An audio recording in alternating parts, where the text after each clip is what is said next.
Halo teman-teman, perkenalkan aku Nikmatul Maula bisa dipanggil Ula. Kali ini Ula mau membahas mengenai perspektif masyarakat asli pribumi dalam menjunjung nilai indigenous Gucigang. Disimak baik-baik ya teman-teman. Sebelumnya, apa sih Gucigang itu? Ada yang tahu nggak? Oke deh, aku akan jawab. Gucigang itu merupakan singkatan dari bagus akhlaknya, pintar mengaji, dan terampil berdagang, yang mana ketiga karakter inilah yang menjadi filosofi hidup Sunan Kudus untuk diterapkan di masyarakat. Seperti penjelasan yang pertama, Gus itu berarti bagus, yang secara istilah diartikan baik akhlaknya atau berakhlakul karimah. Manusia itu harus menerapkan konsep ini karena sangat penting bagi kehidupan manusia.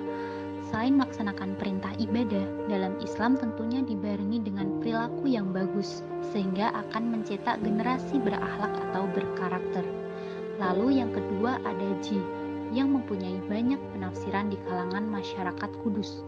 Ada yang mengartikan ngaji atau menuntut ilmu, yang pada intinya menyuruh masyarakat agar menuntut ilmu atau ngaji, atau membagikan ilmunya dan selalu menghormati orang lain. Dan yang ketiga ada Gang, yang mempunyai arti berdagang. Dagang merupakan salah satu ajaran yang diajarkan oleh Sunan Kudus kepada para pengikutnya untuk dapat bertahan hidup. Sebenarnya bertahan hidup tidak hanya dapat dilakukan dengan cara berdagang, tapi juga dapat dilakukan dengan cara apa saja, misalnya dengan bercocok tanam, berternak, melaut, dan lain-lain. Dengan menerapkan tiga filosofi tersebut, masyarakat asli pribumi meyakini akan mendapatkan keuntungan dunia dan akhirat, karena berdagang atau berwirausaha tidak lagi diartikan sebagai urusan mencari kekayaan duniawi belaka, tapi bisa diartikan sebagai bekal untuk menyambung hidup dengan rangka beriman kepada Allah. Kemudian setelah itu, menerapkan perilaku bagus dan ngaji, sehingga manusia tidak hanya mendapatkan duniawi lewat berdagang, tapi juga mendapatkan nikmat di akhirat, yaitu lewat penerapan bagus dan ngaji. Antara bagus dan ngaji dan berdagang adalah saling berkaitan satu sama lain, yang akan membentuk manusia yang ingat akhirat tapi juga tidak melupakan duniawinya. Implementasi indigenous psikologi Gucigang yang diajarkan oleh Sunan Kudus mampu membawa perubahan yang cukup besar bagi masyarakat Kudus. Di antaranya yang pertama, penerapan akhlak sopan santun dan etika pada generasi muda dapat digunakan untuk membentengi diri dari pengaruh negatif modernisasi dan globalisasi yang jika tidak dibentengi akan memporak-porandakan kehidupan masyarakat di segala bidang.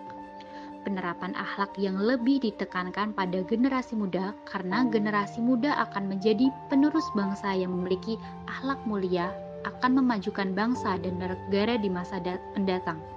Jadi penerapan ini diharapkan dapat menciptakan masyarakat Kudus yang religius sesuai dengan sebutan Kota Kudus sebagai kota santri. Yang kedua, adanya falsafah Gucigang yang awalnya mendarah daging di masyarakat Kudus pada masanya dapat mengubah masyarakat Kudus menjadi maju dan sejahtera pada saat itu.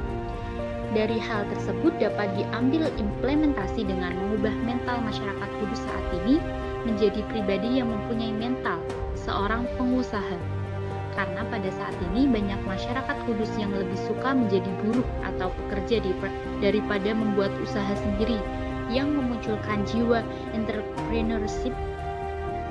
Jika masyarakat Kudus setiap orangnya banyak yang mempunyai jiwa entrepreneurship, maka akan membuat masyarakat Kudus kembali mendapat kejayaan seperti dahulu kembali dengan masyarakat yang sejahtera.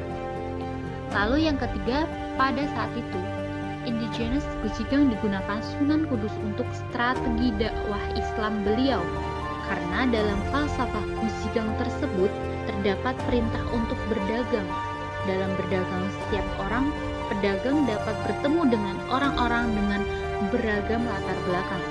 Hal tersebut dapat dijadikan peluang untuk menyebarluaskan dakwah Islam. Oleh karena itu, salah satu implementasi dari indigenous Jonas Busigang tersebut adalah meningkatkan kepedulian dan semangat menyebarluaskan dakwah Islam dengan dukungan yang kuat dari usaha dagang atau bisnis seperti yang dilakukan oleh Sunan Kudus pada masanya. Tidak hanya berdagang untuk mencari keuntungan saja, tapi juga untuk dukungan dakwah Islam. Sekian penjelasan dari Ula. Terima kasih. Semoga penjelasan tadi dapat bermanfaat bagi teman-teman semua. Thank you. Bye.